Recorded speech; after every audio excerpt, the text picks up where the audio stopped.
So good morning students. So previous day we start the chapter number 2, computer hardwares. So and we already discussed about the memory concept. So today we are going to study about the main memory in details. So in the previous class I already explained that main memory containing a RAM and a ROM, a read-only memory and a random access memory. So first one, read-only memory. So in this memory, information stored remains fixed, which means that it cannot be changed. That's why it is called a read-only memory. So a ROM can be only read by the user. So it cannot be changed or written. So which means that we cannot change the content of a ROM. So it is a read-only memory. User can read only. So generally ROM consists of a set of startup instruction. So here better example of the program that stored on that ROM is boot program. So which means that when the computer is switched on that time, the operating system is unloaded from the secondary memory to the primary memory. So which is responsible for that boot program. So such a type of startup programs are normally stored in where a ROM. So the content of the ROM remaining stored even if the power is turned off. So the electricity goes off, no problem. The content of RAM remains safe fully. So this is called a ROM, a read-only memory. So next one, a RAM, a random access memory. So the internal memory that can be read from as well as written to is called a random access memory, RAM. So we can read and write onto that memory. So when people talk about the computer memory in connection with the computer, they usually mean by the RAM. So normally we told about like that how many RAMs. So here in a normal computer we can plug two RAM. There are two RAM slots are there. So we can extend or expand our RAM to any limit like that 4 GB RAM, 8 GB RAM, like that. So if you are increasing the RAM size, you can increase the speed of the process. But the random access memory is volatile. Volatile means its contents are lost when power is turned off. So this is the main limitations of RAM. Because of the limitations explained in the following, an auxiliary memory is needed.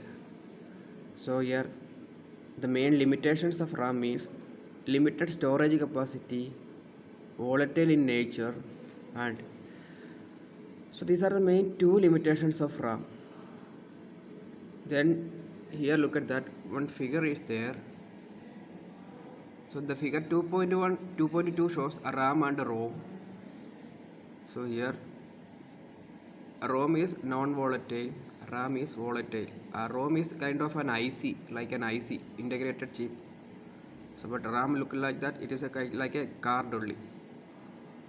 So then we need to study the difference between a RAM and a ROM. So you need to study this table. So first full form, a RAM, random access memory, ROM, read-only memory. Then next important point is the definition. You need to write the definition. RAM is form of data storage that can be accessed randomly at any time in any order by the CPU. A ROM is also in the form of data storage that can be generally stored the hardware's instructions like that. Alternation, which means that we can update the contents. So the RAM contents can be changed or altered as when we required, but the ROM content cannot be easily altered or reprogrammed. So that's why it is called a read-only memory. So then where it is used, a RAM allows the computer to read the data quickly to run the application. Then next one, a ROM store the program required to initially boot the computer or reboot the computer. So I already told that what that boot program concept. Then a RAM, it allows a reading and writing. A ROM only allows reading. Then volatility, RAM is volatile. It means that its contents are lost when the device power is off. In the same, A ROM is non-volatile. Its contents are remained same even if the power is goes off. Then size, as compared to ROM, RAM is in larger than ROM. So we can set up some RAMs up to GBs like 2 GB, 4 GB like that. In the case of ROM, it is small but large enough to hold basic instruction. So ROM is like that up to MB size only. MB means megabyte. So we study previous day we study this table MB and GB concept. So next one, speed. A RAM chip can be read data faster than ROM. So RAM is more faster than ROM. ROM is slower as compared to RAM. So these are the main difference between RAM and ROM. So then next here is one column. There is an important thing is a small program is called a firmware are stored in ROM. They contain the instruction the computer can use to perform some of the most basic operation required to operate hardware device. So every time one important question is like that, what do you mean by firmware? Firmware means simple only, it's a program that contains the instruction the computer to perform some most basic operation required to operate the hardware device. So these are mostly stored on where in ROM only. So today we study main memory concept, random access memory and read-only memory. Then the limitations of RAM. Then we study the difference between RAM and ROM. Then we study firmware. So hope you understand today's class.